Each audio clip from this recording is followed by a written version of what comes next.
Statement পেয়েছি। আর ভারতের দিক থেকে ভারতের জনাব মোদি তার এক্স অ্যাকাউন্টে এবং ফেসবুকে বলেছেন, অ্যাট দ্য সেম টাইম তাদের পররাষ্ট্র মন্ত্রণালয় একটা ব্রিফিং করেছে, তাদের পররাষ্ট্র সচিবকে আমরা ব্রিফিং করতে দেখেছি, আমরা শুনেছি, এগুলো কথা বলেছি। আমাদের প্রধান উপদেষ্টার অফিসিয়াল ফেসবুক যে অ্যাকাউন্ট আছে সেখান থেকেও বলা হয়েছে, অনেক ডিটেইলড বলা হয়েছে। কিন্তু প্রেস সচিব জনাব শফিকুল আলম কিছু মন্তব্য করেছেন তার নিজের ফেসবুক অ্যাকাউন্টে, এবং সেটা নিয়ে ভারতে তীব্র ডিবেট হচ্ছে, শোরগোল হচ্ছে, আমরা এভাবে বলবো, যথেষ্ট প্রতিবাদ হচ্ছে।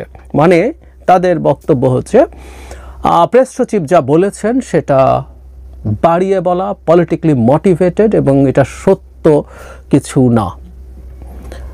উনি আসলে কি বলেছেন প্রেস সচিব, আগে সেই জায়গায় যাই, এবং আমরা পরবর্তী আলোচনার আগে এটা মাথায় রাখবো, ভারতের যেসব মিডিয়া প্রচুর কথা বলছে, অনেকগুলো মিডিয়াতে আমি টক শো দেখছি এটা নিয়ে, তারা টক শো করছেন, নট অনলি দ্যাট, তাদের অনলাইন বা প্রিন্টেড ভার্সনে এই নিউজটা এসছে, তার মানেটা হচ্ছে তারা এটাকে খুব স্ট্রংলি কন্টেস্ট করছে। এবং ওইটা যেটা মাথায় রেখে আমরা পরবর্তী আলোচনায় যাব সেটা হচ্ছে এর প্রায়গুলোই অত্যন্ত সরকার বা বিজেপি সরকার ইনফ্লুয়েন্সড মিডিয়া। তার মানে তাদের মিডিয়ার যে বক্তব্য, এটাকে জাস্ট একটা মিডিয়ার বক্তব্য এভাবে না দেখে এটা সরকারি ভার্সন, আমরা ডিফ্যাক্টো সরকারি ভার্সন, এটা মেনে নিতে পারি। ওদের অফিসিয়াল কোনো স্টেটমেন্ট দেয়নি, কিন্তু এটি যথেষ্ট ডিবেট হচ্ছে, এবং আমাদের এই প্রশ্ন করতে হবে এই ধরনের মন্তব্য কতটা ঠিক বা কতটা ভুল।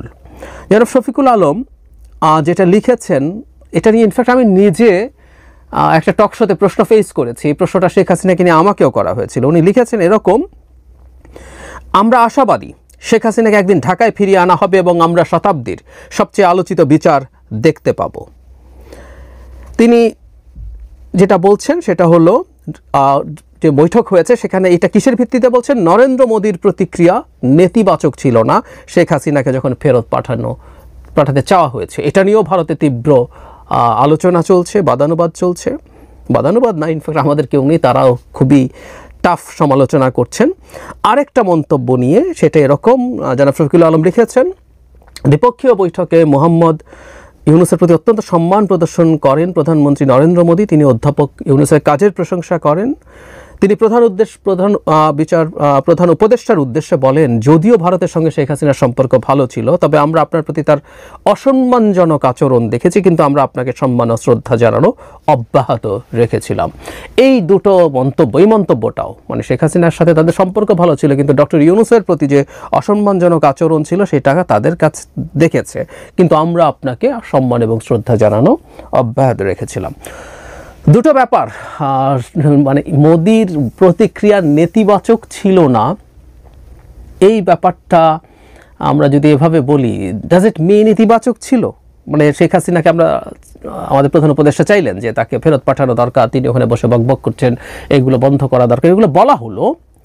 ভারত কি বলেছে সেটা আমি আসছি, কিন্তু এগুলো যদি বলা হয়ে থাকে সেখানে উনি ওর পরপরই বলছেন যে আমরা আশাবাদী হাসিনাকে একদিন ঢাকায় ফিরিয়ে আনা হবে এবং আমরা শতাব্দীর সবচেয়ে আলোচিত বিচার দেখতে পাবো। তার মানে ওই মন্তব্যের, ওই কথোপকথনের সূত্র থেকে এই আশাবাদ তৈরি হয়েছে।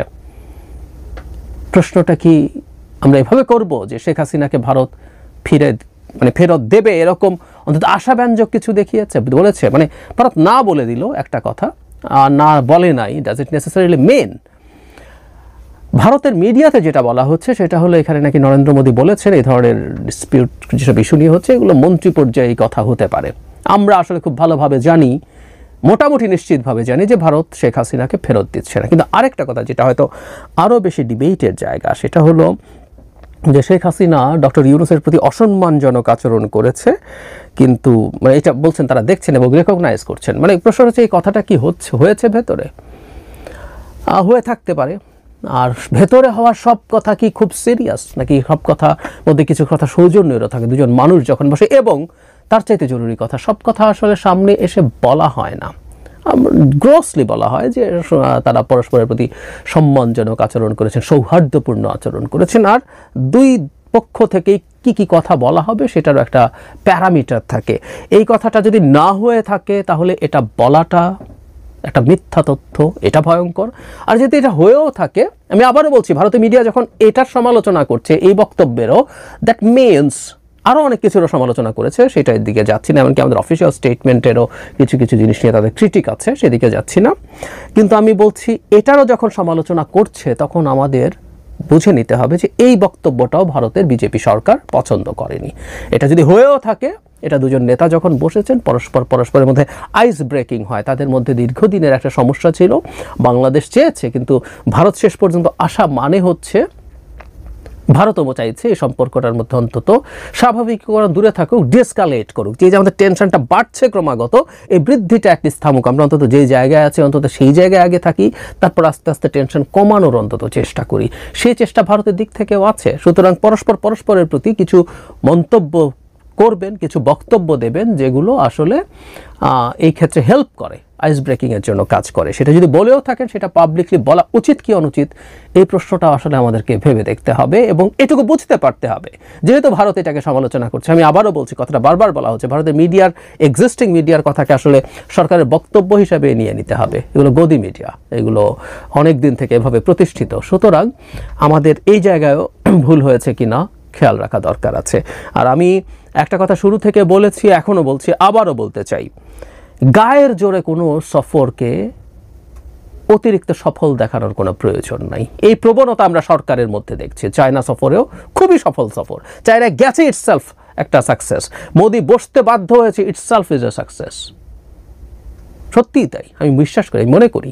বাংলাদেশ আরও আগেও চেয়েছিল, সে রাজি হয় নাই, এবার রাজি হয়েছে। সো বাংলাদেশের ফরেন পলিসি সামহাউ মোদিকে বাধ্য করেছে বসতে, মোদিকে পিপল টু পিপল রিলেশনশিপের কথা বলতে বাধ্য করেছে। তো এই জিনিসগুলো যখন হচ্ছে, মানে খুব কর্ডিয়াল বডি ল্যাঙ্গুয়েজ ছিল না, তাতে কিছু আসে যায় না, এগুলো সব সাফল্য। কিন্তু গায়ের জোরে কিছু কথা বলে, অহেতুক কিছু অতিরঞ্জন আরোপ করে সব সফরগুলোকে অনেক কিছু দেখানোর প্রবণতা, আমি এটাকে স্ট্রংলি কন্ডেম করি যদি সেটা হয়ে থাকে। আর যদি অতিরঞ্জন নাও হয়ে থাকে, কোন কথা বলা উচিত হবে, কোন কথা বলা উচিত হবে না, সেটাও মনে রাখা দরকার। তবে একটা কথা একেবারে অতিরঞ্জন বলে আমি শতভাগ বিশ্বাস করি, শেখ হাসিনাকে ফেরত দেয়া নিয়ে এমন কিছু হয় নাই যে আশা করা যাবে যে এই ঘটনাটা ঘটবে এবং খুব দ্রুত এই সমস্যার সমাধান করা যাবে।